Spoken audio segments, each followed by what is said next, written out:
ನಮಸ್ಕಾರ ಆತ್ಮೀಯ ವಿದ್ಯಾರ್ಥಿಗಳೇ.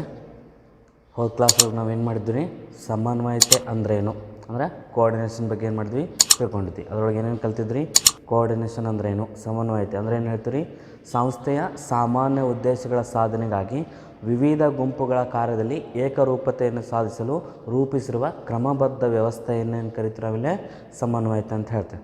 ಹೌದ್ರಿ, ಅಂದ್ರೇನು ರೀ, ಒಂದು ಸಂಸ್ಥೆಯಲ್ಲಿರ್ತಕ್ಕಂಥ ಸಾಮಾನ್ಯ ಉದ್ದೇಶಗಳೇನು ರೀ, ಅಸ್ತಿತ್ವ, ಲಾಭ ಮತ್ತು ಬೆಳವಣಿಗೆ. ಇವುಗಳಿಗಾಗಿ ಏನು ಮಾಡ್ತೀವಿ, ಅಲ್ಲಿರ್ತಕ್ಕಂಥ ಎಲ್ಲ ಸಿಬ್ಬಂದಿಗಳು ಕೂಡ ಏನು ರೀ ಸಮನ್ವಯತೆಯಿಂದ ಏನು ಮಾಡೋಕ್ಕಿಲ್ಲ, ಹೊಂದಾಣಿಕೆಯಿಂದ ಏನು ಮಾಡೋಕ್ಕಿಲ್ಲ ಕಾರ್ಯಗಳನ್ನು ನಡೆಸ್ಕೊಂಡು ಹೋಗ್ತಕ್ಕಂಥದ್ದು.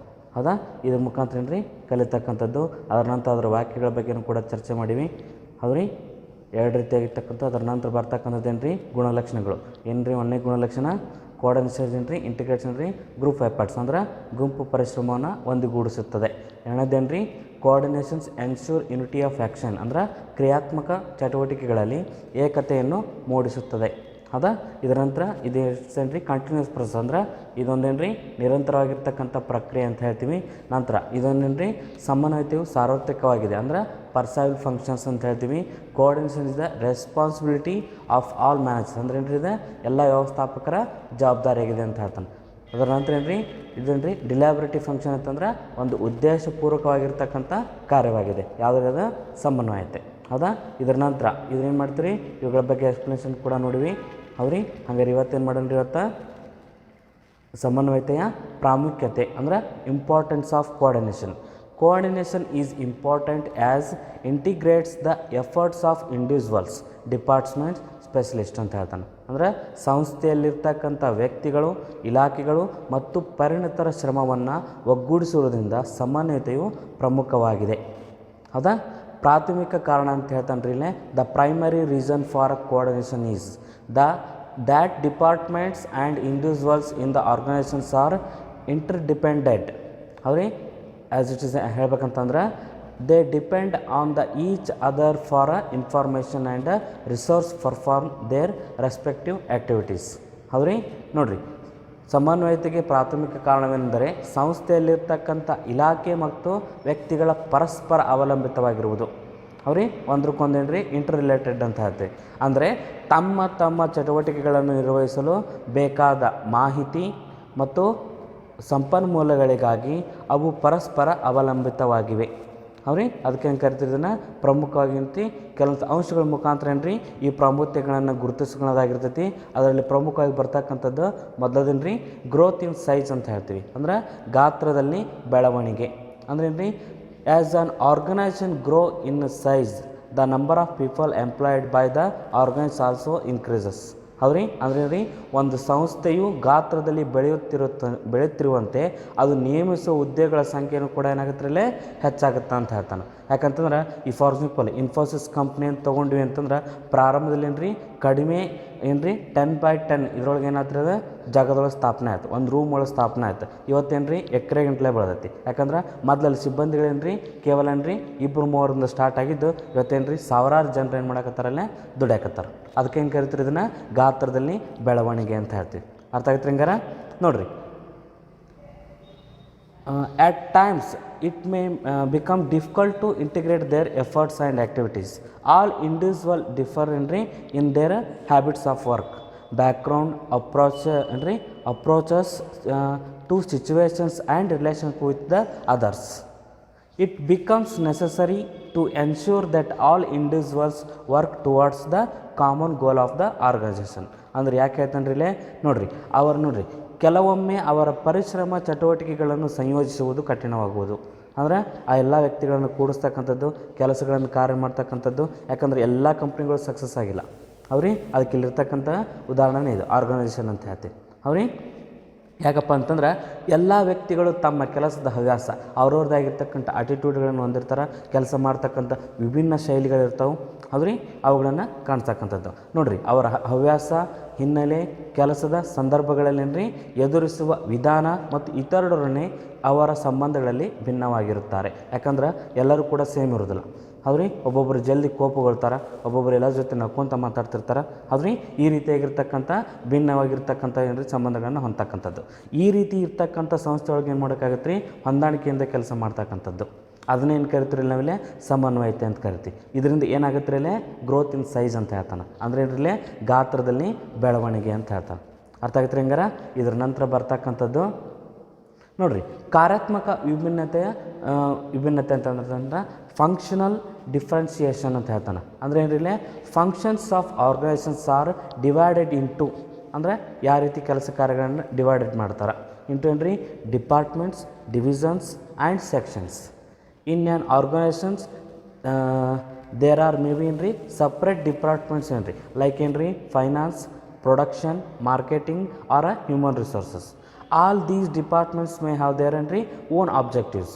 ಯಾಕಂತಂದ್ರೆ ಅಲ್ಲಿರ್ತಕ್ಕಂಥ ಡಿಪಾರ್ಟ್ಮೆಂಟ್ಗಳು ತಮ್ಮದೇ ಆಗಿರ್ತಕ್ಕಂಥ ಗುರಿ ಉದ್ದೇಶಗಳನ್ನು ಬೇರೆ ಬೇರೆಯಾಗಿ ಹೊಂದಿರ್ತಾವೆ. ಅವ್ರಿ ಪಾಲಿಸೀಸ್ ಅಂತ ಹೇಳ್ತೀವಿ. ಅಂದರೆ ಅಲ್ಲಿರ್ತಕ್ಕಂಥ ಏನ್ರಿ ತಮ್ಮದೇ ಆಗಿರ್ತಕ್ಕಂಥ ಏನ್ರಿ ಉದ್ದೇಶಗಳನ್ನು ಹೊಂದಿರತಕ್ಕಂಥದ್ದು and their own style of working, ಅವ್ರವ್ರದ್ದು ಆಗಿರ್ತಕ್ಕಂಥ ಸ್ಟೈಲ್ ಆಫ್ ವರ್ಕಿಂಗ್ ಇರ್ತದೆ. ಅವ್ರಿ ಈ ಫಾರ್ ಎಕ್ಸಾಂಪಲ್ ಇಲ್ಲಿ ಮೇಲೆ ಏನು ಹೇಳಿದಾರಿಲ್ಲೇ ಹಲವಾರು ರೀತಿ ಪ್ರೊಡಕ್ಷನ್ ಡಿಪಾರ್ಟ್ಮೆಂಟ್ ಅವ್ರಿ ಎಷ್ಟು ಸ್ಟಾಕ್ ಬಂತು, ರಾ ಮೆಟೀರಿಯಲ್ ಎಷ್ಟು ಬರಬೇಕು, ಅವರ ಕೆಲಸನ ಬೇರೆ, ಉದ್ದೇಶನ ಬೇರೆ. ಅವ್ರಿ ಅದಕ್ಕೇನ್ರಿ ನೆಕ್ಸ್ಟ್ ಮಾರ್ಕೆಟಿಂಗ್ ಮಾಡ್ತಕ್ಕಂಥದ್ದು ನಂತರ ಪ್ರೊಡಕ್ಷನ್ ಆಗಿರ್ತಕ್ಕಂಥ ವಸ್ತುಗಳನ್ನು ಮಾರ್ಕೆಟಿಗೆ ಹೇಗೆ ಮುಟ್ಟಿಸ್ಬೇಕು, ಮಾರ್ಕೆಟಲ್ಲಿ ಅದಕ್ಕೆ ಡಿಮಾಂಡ್ಗಳನ್ನು ಹೆಂಗೆ ಕೊಡಬೇಕು. ಅವ್ರಿ ಅದರ ನಂತರ ಹ್ಯೂಮನ್ ರಿಸೋರ್ಸ್ ಅಂದರೆ ಆ ಒಂದು ಸಂಸ್ಥೆಗೆ ಬೇಕಾಗಿರ್ತಕ್ಕಂಥ ಏನ್ರಿ ಸ್ಟಾಫಿಂಗನ್ನು ನೇಮಕಾತಿ ಮಾಡ್ಕೊಳ್ತಕ್ಕಂಥದ್ದು. ಅಲ್ಲಿರ್ತಕ್ಕಂಥ ಕೆಲಸಗಾರರು ಲೇಬರ್ಸ್ ಅಂತ ಕರಿತೀವಿ. ಅಲ್ಲಿರ್ತಕ್ಕಂಥ ಏನ್ರಿ ಪ್ರತಿಯೊಬ್ಬ ಕೆಲಸಗಾರರು ಕೂಡ ಏನ್ರಿ ತಂದೆ ಆಗಿರ್ತಕ್ಕಂಥ ಏನ್ರಿ ಕೆಲಸದ ಭಾಗವಾಗಿ ಕೆಲಸ ಮಾಡ್ತಾರೆ. ಅರ್ಥ ಆಗುತ್ತೆ ಹಂಗಾರ. ಅದಕ್ಕೆ ಏನು ಹೇಳ್ತೀವಿ, ಇದನ್ನು ಒಂದು ಸಂಘಟನೆಯ ಕಾರ್ಯಗಳನ್ನು ಇಲಾಖೆಗಳು ಮತ್ತು ವಿಭಾಗಗಳಾಗಿ ವಿಭಜಿಸಲಾಗುತ್ತದೆ. ಒಂದು ಸಂಸ್ಥೆಯಲ್ಲಿ ಹಣಕಾಸು, ಉತ್ಪಾದನೆ, ಮಾರಾಟ ಪ್ರಕ್ರಿಯೆ ಅಥವಾ ಮಾನವ ಸಂಪನ್ಮೂಲಗಳಿಗೆ ಪ್ರತ್ಯೇಕವಾದ ವಿಭಾಗಗಳಿರ್ಬೋದು. ಅವ್ರಿ ಎಲ್ಲ ವಿಭಾಗಗಳು ತಮ್ಮದೇ ಆದ ಉದ್ದೇಶಗಳು, ನೀತಿಗಳು ಮತ್ತು ಏನ್ರಿ ತಮ್ಮದೇ ಆದ ಕಾರ್ಯಶಾಲೆಯನ್ನು ಹೊಂದಿರ್ಬೋದು. ಎಕ್ಸಾಂಪಲ್ ತೊಗೊಂಡಿರ್ತಾರೆ ನಮ್ಮ ಕಾಲೇಜನ್ನು ತೊಗೊಂಡ್ವಿ ಅಂತಂದ್ರೆ ಇಲ್ಲೇನು ಮಾಡ್ತೀವಿ, ಸೈನ್ಸು ಮತ್ತು ಕಾಮರ್ಸ್ ಅಂತಕ್ಕಂಥ 2 ವಿಭಾಗಗಳದಾವೆ. ಅವ್ರಿ ಈ ಫಾರ್ ಎಕ್ಸಾಂಪಲ್ ಪ್ರಿನ್ಸಿಪಲ್ ಏನಾಗಿರ್ತಾರೆ ರೀ 2 ವಿಭಾಗಕ್ಕೂ ಮುಖ್ಯಸ್ಥರಾಗಿರ್ತಾರೆ. ಮತ್ತು ಅದಕ್ಕೆ ಏನು ಮಾಡ್ಬೋದು, ನಾವು ಕಾಮರ್ಸಿಗೆ ಒಬ್ಬರು ಹೆಡ್ ಆಫ್ ದ ಡಿಪಾರ್ಟ್ಮೆಂಟ್ ಅಂತ ಕೊಡ್ಬೋದು, ಸೈನ್ಸಿಗೆ ಒಬ್ಬರು ಹೆಡ್ ಆಫ್ ದ ಡಿಪಾರ್ಟ್ಮೆಂಟ್ ಕೊಡ್ಬೋದು, ಆರ್ಟ್ಸ್ ಇದ್ದರೆ ಅದಕ್ಕೊಬ್ಬರು ಹೆಡ್ ಆಫ್ ದ ಡಿಪಾರ್ಟ್ಮೆಂಟ್ ಅಂತ ಕೊಡ್ಬೋದು. ಇದ್ರ ಮುಖಾಂತರ ಏನಾಗುತ್ತೆ ರೀ, ಯಾಕಂದ್ರೆ ಪ್ರಿನ್ಸಿಪಲ್ ರೀ ಎಲ್ಲ ಕಡೆ ಏನು ಮಾಡೋಕ್ಕಾಗಲ್ಲ ರೀ, ಗಮನ ಹರ್ಸೋಕ್ಕಾಗಿಲ್ಲ. ಒಟ್ಟಾರೆಗೇನು ರೀ ಸಂಪೂರ್ಣವಾಗಿ ಗಮನ ಹರ್ಸೋಕ್ಕಾಗಲ್ಲ. ಆ ಉದ್ದೇಶಕ್ಕಾಗಿ ಏನು ಮಾಡ್ತೀರಿ, ಡಿಪಾರ್ಟ್ಮೆಂಟ್ ಹೆಡ್ಸ್ಗಳನ್ನು ಮಾಡ್ತಾರೆ. ಅದೇ ರೀತಿ ಏನು ಮಾಡ್ತೀವಿ, ಏನು ರೀ ಆಯಾ ವಿಭಾಗದಲ್ಲಿ ಕೆಲಸ ಕಾರ್ಯಗಳು ಸರಿಯಾಗಿ ನಡೆದವ ಇಲ್ಲೋ ಅವುಗಳಿಗೆ ಬೇಕಾಗಿರ್ತಕ್ಕಂಥ ಏನು ರೀ ಸ್ಟಾಪಿಂಗ್ ಆಗಿರ್ಬೋದು, ಅದನ್ನೇನು ಕರಿತೀವಿ ನಾವಿಲ್ಲೇ ಹ್ಯೂಮನ್ ರಿಸೋರ್ಸ್ ಅಂತ ಕರಿತೀವಿ. ಅವ್ರಿ ಅದೇ ರೀತಿ ಫೈನಾನ್ಷಿಯಲ್ ಮ್ಯಾನೇಜ್ಮೆಂಟ್ ಅಂತ ಹೇಳ್ತೀವಿ. ಅವ್ರಿ ಸಂಸ್ಥೆಗೆ ಎಷ್ಟು ಹಣ ಖರ್ಚಾಕತಿ, ಯಾರ್ಯಾರಿಗೆ ಎಷ್ಟು ಸ್ಯಾಲ್ರಿ ಕೊಡಬೇಕು, ಇವೆಲ್ಲ ವಿಭಾಗ ನಡೆಸ್ಕೊಂಡು ಹೋಗ್ತಕ್ಕಂಥದ್ದು ನಾವು ಟೀಚಿಂಗ್ ಅಂತ ಹೇಳ್ತೀವಿ. ಎಲ್ಲ ಏನು ರೀ ತರಗತಿಗೆ ನಡೆಸ್ಕೊಂಡು ಹೋಗ್ತಕ್ಕಂಥದ್ದು ಟೀಚಿಂಗ್ ಸ್ಟಾಪ್ ಅಂತ ಹೇಳ್ತೀವಿ. ಹೌದಾ. ಈ ರೀತಿ ಏನು ಮಾಡ್ತೀವಿ, ಅವ್ರವ್ರದ್ದೇ ಆಗಿರ್ತಕ್ಕಂಥ ಕಾರ್ಯಾತ್ಮಕ ವಿಭಿನ್ನತೆ ಇರ್ತೈತಿ. ಅರ್ಥ ಆಗುತ್ತೆ ಹಂಗಾರ. ಇದ್ರ ಮುಖಾಂತರ ಅದೇ ರೀತಿ ಏನು ಮಾಡ್ತೀವಿ ನಾವಿಲ್ಲೇ ವ್ಯವಹಾರ ಸಂಸ್ಥೆಗಳು ಕೂಡ ಏನು ಮಾಡ್ತೀವಿ, ಕಾರ್ಯಾತ್ಮಕ ವಿಭಿನ್ನತೆಯನ್ನು ಪಡಿತಕ್ಕಂಥದ್ದು. ಅರ್ಥ ಆಗುತ್ತೆ ರೀ. ತಮ್ಮದೇ ಆಗಿರ್ತಕ್ಕಂಥ ನೀತಿಗಳಿರ್ತಾವೆ, ತಮ್ಮದೇ ಆಗಿರ್ತಕ್ಕಂಥ ಕಾರ್ಯಶಾಲೆಗಳನ್ನು ಹೊಂದಿರ್ತಕ್ಕಂಥದ್ದು. ಇನ್ನೇನು ರೀ ಸ್ಪೆಷಲೈಸೇಷನ್ ಅಂತ ಕರಿತೀವಿ. ಅಂದ್ರೆ ಇಲ್ಲೇನು ಮಾಡ್ತೀವಿ ರೀ, ತಮ್ಮದೇ ಆಗಿರ್ತಕ್ಕಂಥ ಕೆಲಸ ರೀ ವೈಶಿಷ್ಟ್ಯತೆ ಅಥವಾ ಸ್ಪೆಷಲೈಸೇಷನ್ ಅಂತ ಹೇಳ್ತೀವಿ. ಇದ್ರ ಮುಖಾಂತರ ಅವುಗಳನ್ನು ಕಲಿತಕ್ಕಂಥದ್ದು. Specialisation arises out of the complexity of ಏನು ರೀ modern technology and the diversity of tasks to be performed. Organizations therefore need to employ a number of specialists. However, specialists usually think that they are only qualified to evaluate, judge and decide according to their professional criteria ಅಂತ ಹೇಳ್ತಾನೆ. ಅಂದರೆ ಏನಂತಂದ್ರೆ ವೈಶಿಷ್ಟ್ಯತೆಯು ಆಧುನಿಕ ತಂತ್ರಜ್ಞಾನದ ಸಂಕೀರ್ಣತೆಯಿಂದ ಕೂಡಿದೆ. ಸಂಕೀರ್ಣತೆ ಅಂತಂದರೆ ಕಷ್ಟಕರ ಅಂತ ಹೇಳ್ತೀವಿ. ಮತ್ತೇನು ರೀ ನಿರ್ವಹಿಸಬೇಕಾದ ವೈವಿಧ್ಯಮಯ ಕಾರ್ಯಗಳಿಂದಾಗಿ ಉದ್ಭವಿಸುತ್ತದೆ. ಆದ್ದರಿಂದ ಸಂಸ್ಥೆಯು ಹಲವಾರು ವಿಶೇಷ ತಜ್ಞರನ್ನು ನೇಮಿಸಿಕೊಳ್ಳಬೇಕಾಗುತ್ತದೆ ಅಥವಾ ಅಗತ್ಯವಿದೆ ಅಂತ ಹೇಳ್ತಾನೆ.